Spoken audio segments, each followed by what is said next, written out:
మనం గ్లాసెస్ పెట్టుకుంటున్నాం అనుకోండి చిన్నప్పటి నుంచి ఏం ప్రాబ్లం అనిపించదు, మన బాడీలో ఒక పార్ట్ లాగా అడాప్ట్ అయిపోతాం. కానీ ఇప్పుడు గ్లాసెస్ అవసరం లేకుండా ప్రొసీజర్స్ వచ్చాయి. ఆల్మోస్ట్ 99.9% అక్యురసీ ఉంది అని తెలిసిన తర్వాత ప్రతి ఒక్కరికి ట్రై చేయబోతు అవుతుంది, ఇర్రెస్పెక్టివ్ ఆఫ్ ఏజ్. సో ఇక్కడ procedure per se is very safe. ఇక్కడ just few seconds to few minutes అయిపోతుంది. డే కేర్ సర్జరీ, పేషెంట్కి పెయిన్ అసలు తెలియదు, ఫాస్ట్ రికవరీ. కాకపోతే మోస్ట్ ఇంపార్టెంట్ థింగ్ ఏంటంటే సెలెక్షన్ క్రైటీరియా.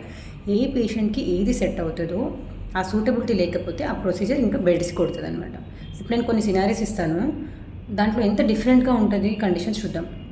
ఒకవేళ 10 or 12 years పాప ఆర్ బాబాకి నంబర్ ఉంది, వాళ్ళు దాన్ని కష్టపడుతున్నారు, వేర్ చేయడానికి ఇష్టం లేదు, కాంప్లైన్స్ లేదు, పెట్టుకోవట్లేదు. వాళ్ళ పేరెంట్స్ అడుగుతారు అద్దాలు లేకుండా ప్రొసీజర్ ఏమైనా ఉంటుందా అని. No, answer is absolutely no.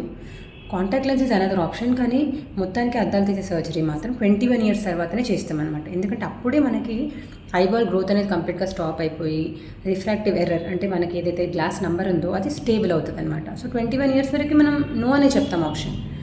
అట్లా కాకుండా ఒక 60 years వాళ్ళు వచ్చారు, 60 yearsకి దూరం నెంబర్ ఉంది, దగ్గర నెంబర్ ఉంది, లేజర్ సర్జరీ చేయించుకుందామని ఇష్టపడతారు.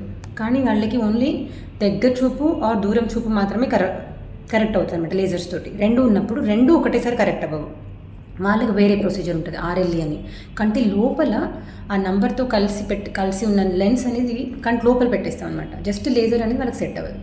అట్లా కాకుండా జస్ట్ 35 years ఉన్నారు అనుకోండి, వాళ్ళకి ఓన్లీ దూరం చూపు ఉంది, బెస్ట్ మంచిగా సూట్ అవుతారు. కానీ వితిన్ 5 years మళ్ళీ వాళ్ళకి రీడింగ్ గ్లాస్ వస్తుంది, ఆ అవేర్నెస్తోనే చేయించుకోవాలి. అట్లా కాకుండా ఇప్పుడు 45 years ఉన్నాయి, ఆ 45 years పేషెంట్ ఓన్లీ చేతివారం ఉంది అంటే దూరం చూపు అసలు ఎప్పటికీ లేదు, ఓన్లీ రీడింగ్ గ్లాసెస్ నెంబర్ ఉందనుకోండి, వాళ్ళు మళ్ళీ లేజర్కి సెట్ అవుతుంది. ప్రెస్ బై ప్రొసీజర్స్ అంటారు, ప్రెస్ బై లేజింగ్.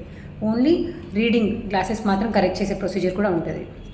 ఇవి కాకుండా కంటి మనం లేజర్ ఏదైతే అప్లై చేస్తామో కార్నియాకి, ఆ కార్నియా ప్రాపర్గా లేకపోతే అంటే థిక్నెస్ కానీ షేప్ కానీ అవి కరెక్ట్గా లేకపోతే అసలు లేజర్ సెట్ అవ్వకపోవచ్చు, బలవంతంగా వాటికి చేపించదు. అలాంటి వాళ్ళకి కంటి లోపల లెన్స్ పెట్టే ఆప్షన్స్ ఒకటి ఉంటాయి అనమాట, ఐసీఎల్ అని. కొన్నిసార్లు అసలు ఏ రిఫ్రాక్టివ్ సర్జరీ కూడా సెట్ అవ్వదు పేషెంట్కి. అలాంటప్పుడు ఆర్ఎల్ఈకి వెళ్తాం. ఆర్ఎల్ఈ కూడా సెట్ కాని కండిషన్స్ ఉంటాయి. ఫర్ ఎగ్జాంపుల్ వాళ్ళకి రెటినా ప్రాబ్లమ్స్ ఉండొచ్చు, లేదా గ్లౌకోమా ఉండొచ్చు.